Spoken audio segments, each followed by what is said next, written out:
I'm just going to say a few words. First of all, about the sort of state of automation. I think NFE has really focused minds on the need for automation. But when we look at how much automation there is out there of deployed virtual network functions, it's actually pretty small. Well, we estimate of the publicly announced commercial deployments, and that's by no means the whole universe of commercial deployments, because quite a lot are not publicly announced.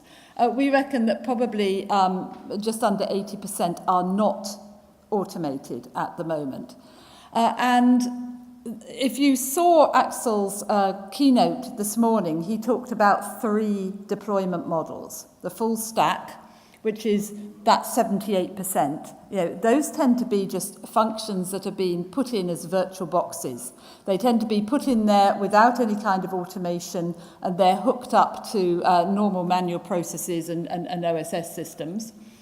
Then we have about 20%, which are, we think, are in a particular domain. So they may be in the mobile domain, or they may be in the enterprise domain. So you may have, say, a VoLTE service. You do need some level of orchestration with that.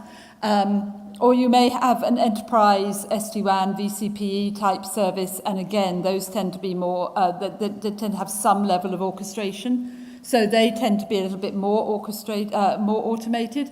But then you have about sort of 2% of operators sort of building end-to-end platforms that are horizontally architected with orchestration. And for the reasons that Axel pointed out, these are much, much more difficult. These tend to be multi-vendor platforms. They tend to be much more difficult to deploy and to roll out, and therefore there are fewer of them, and they take longer time to create. But when we're talking about automation, and particularly end-to-end automation, which I think a lot of operators are looking for today, sort of going forward to 5G and some of the newer services like network slicing.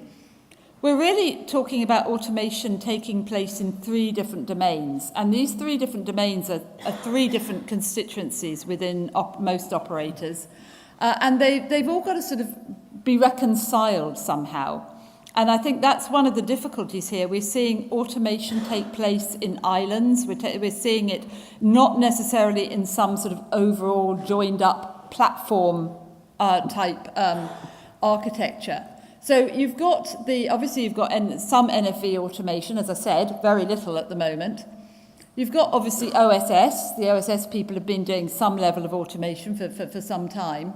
But you've also got this new category we call WAN SDN, and we separate out WAN SDN from data center SDN because the tools, the approaches for automating the wide area network are often very different from and creating the programmability and automated management for that are often very different from data center networking. Although, of course, we have John here, who actually is going to be talking later about a native SDN approach, even to the wide area network, which is very exciting. But most operators are not doing what you're doing in Telstra and programmable network, John.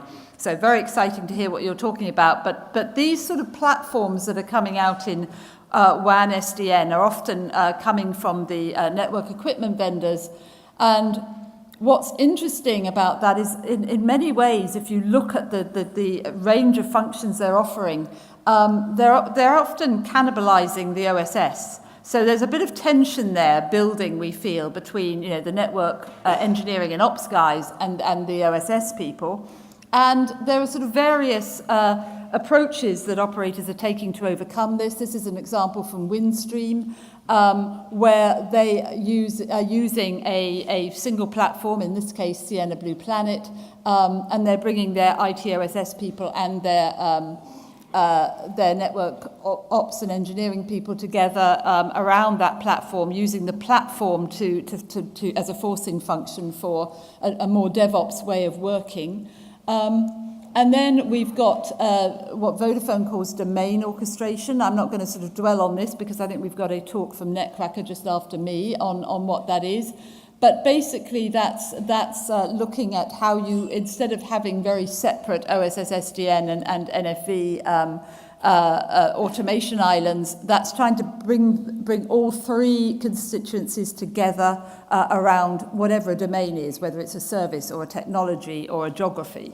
And then the ultimate thing is underneath, if you use enough reusable automation across all of the domains, you should end up with a nice sort of clean platform at the end of it. And certainly we think that, unless you do have that platform, that end-to-end approach, you're not going to be able to do network slicing, or at least the kind of network slicing. I mean, network slicing is a very interesting area. We think network slices are going to have to go across operators. We think they're going to be at the top layers highly virtualized, and we think that operators, unless they build this automation more effectively and quickly than they are today, will end up being what we call providers of capacity-based slicing. So they will do a few very large chunks of capacity. That's how they'll divide their network up. And then over-the-top players will come in and build end-to-end network slices on top, highly customized for individual companies. Because, if you look at some of the 3GPP views of slicing, they say, well, there'll be this automotive slice. And I can bet you now that Tesla, Ford, Audi, Volvo, none of those guys are going to want to share a network slice. So we've got to get to the point with these end-to-end slices where the automation is far more capable and able to deal with virtualization. So I think one of the interesting new initiatives here is Zerotouch Service and Network Management. Some of you may have been in the workshop yesterday. And that's got the concept of being a framework across these islands, these islands of automation development, some of them from the network engineering and ops side, some from the